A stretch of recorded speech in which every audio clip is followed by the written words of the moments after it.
Hey everyone, Russ here from Tactical Mortgage Solutions. I wanted to shoot just a quick video because I've had a lot of brokers I'm speaking with about the platform. And one of their biggest challenges right now is should they advise a variable or a fixed to their clients? So I'll show you what I'm doing here and I'll show you what we can do as brokers is we need to be more advisor led. I think in our industry is instead of us just offering rates, we need to offer strategy as well. And that's how we win more of our clients, win their trust, and also help them make the best possible decision for them. So in today's market, do we take a variable or fixed? And this is exactly what I do with my clients right now is I'll offer both in an advisor-led role. So in these cases here, let's just compare a 3-year fixed to a 5-year adjustable rate mortgage.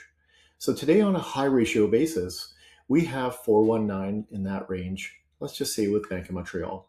Over here, let's just say with CMLS, we have prime less 0.75. In this case here, when I talk to clients, I will compare the fixed to the variable. This, about 2 months ago, was like 369.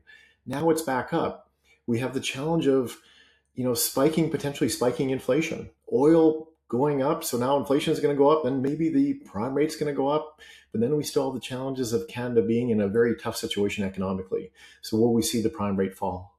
So what I've been doing with my clients is showing them fixed versus variable. Now, in these cases, what I'll do is I'll talk about what is happening in Canada with the economy, with the war, etc. And it is truly a roller coaster.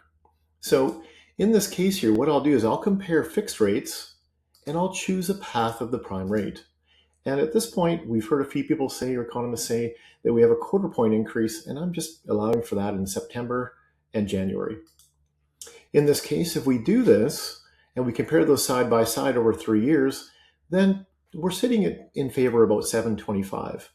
Now, with that being said is, in this situation, the strategy becomes is, should we lock into a fixed rate later and stay in the variable and just watch rates, etc.?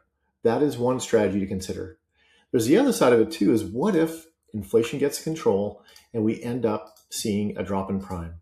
So here what I've done is an increase in December and then we see a drop in April. This one here is a little more significant. So we look at this being a savings of about 5,500. Have I guaranteed this? No, but it just opens the eyes of what could happen.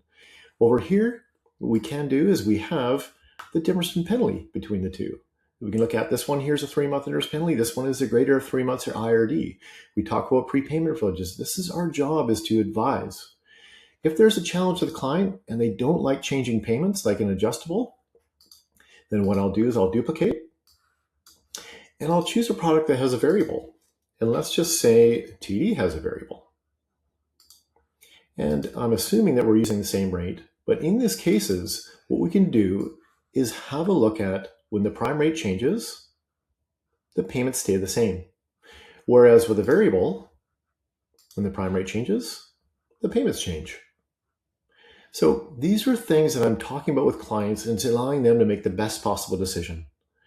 If you'd like to have a closer look and find out more about how to compare these products with your clients, please reach out. Keep well. Bye for now.